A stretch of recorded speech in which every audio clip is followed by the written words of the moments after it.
اب یہ قوت فرقان کیا ہے؟ قوت فرقان ہوتی ہے حق اور باطل کے اندر فرق کرنے کی قوت۔ کسی بندے کے اندر ایسی استعداد پیدا ہو جائے، ایسی طاقت اور قوت پیدا ہو جائے کہ وہ حق کو حق کہہ دے اور باطل کو باطل کہہ دے۔ اللہ فرماتا ہے اگر تم متقی ہوگے تو تمہارے اندر یہ قوت پیدا فرما دوں گا، اور یہ قوت جس انسان کے اندر پیدا ہو جائے وہ انسان کبھی دنیا میں بھی مار نہیں کھاتا اور قیامت کے دن بھی وہ خسارہ پانے والا نہیں ہوگا۔ یہ قوت فرقان ایسی چیز ہے۔ آج جس دور میں اور آپ زندگی گزار رہے ہیں، اس دور کے اندر ہم سے یہ قوت ختم ہو چکی۔ ہمارے اندر سے ہمارا ضمیر جو ہے وہ ہمیں آواز دیتا ہے کہ یہ چیز بری ہے، لیکن جو ہی ہمارا نفس اس کے اوپر پردہ ڈالنے کی کوشش کرتا ہے تو ہمارا ضمیر ہار جاتا ہے۔ ہر شخص کے اندر ایک ضمیر ہوتا ہے نا۔ آپ نے سوچا ہے کبھی بندے کہتے ہیں یار ایک دل کردہ کام کر لیے تو ایک دل کردہ نہ کریے۔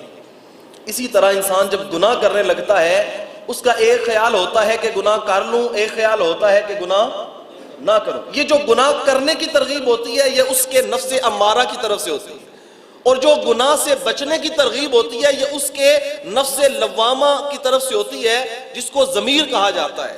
تو جب یہ ضمیر مر جاتا ہے تو انسان حق اور باطل کے اندر سے جو فرق کرنے کی قوت ہے وہ ختم کر بیٹھتا ہے، اور جس سے یہ قوت ختم ہو جائے اللہ تعالیٰ فرماتا ہے اولئک کالانعام، یہ جانوروں کی طرح ہے جس کے اندر سے یہ قوت۔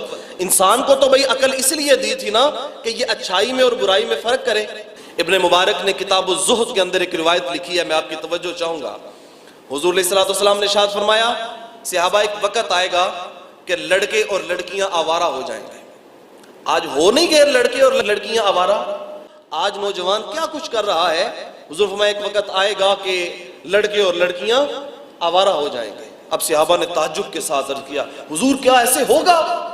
اب ان کا تعجب یہ بتا رہا تھا کہ انہوں نے کبھی یہ سوچا بھی نہیں تھا کہ اسلام لانے کے بعد لڑکا اور لڑکی کبھی آوارہ ہو جائیں، یہ کبھی رنگ رلیاں منانے کے لیے کبھی کسی شہر چلے جائیں کبھی کسی شہر۔ ان کا یہ ارادہ تھا، ان کا یہ نظریہ تھا کہ ایمان لانے کے بعد کبھی مسلمان ایسا نہیں کر سکتا۔ تعجب کے ساتھ پوچھا حضور کیا ایسے ہوگا؟ حضور علیہ السلام نے فرمایا اس سے بھی عجیب ہوگا۔ تو صحابہ نے کہا حضور وہ کیا ہوگا؟ تو حضور علیہ السلام نے ارشاد فرمایا لوگ نیکی کی دعوت دینا چھوڑ دیں گے اور برائی سے روکنا چھوڑ دیں گے۔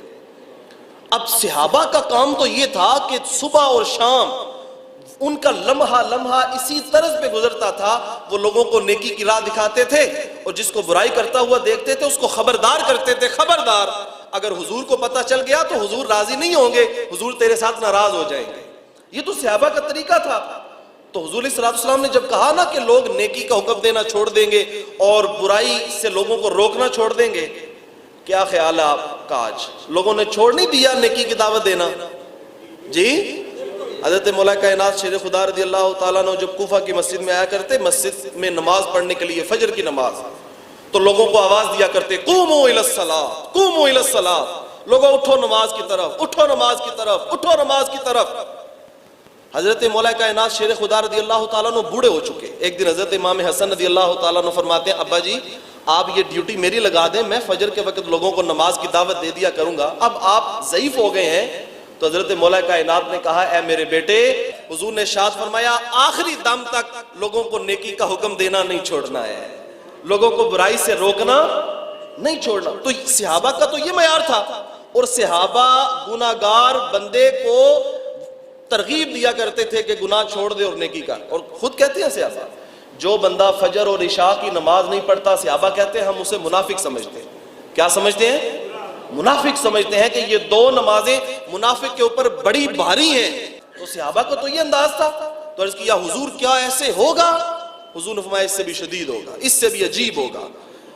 تو صحابہ نے عرض کیا حضور اس سے عجیب کیا ہوگا؟ تو حضور علیہ السلام نے ارشاد فرمایا کہ لوگ نیکی کو برائی سمجھیں گے اور برائی کو نیکی سمجھنے لگ جائیں گے۔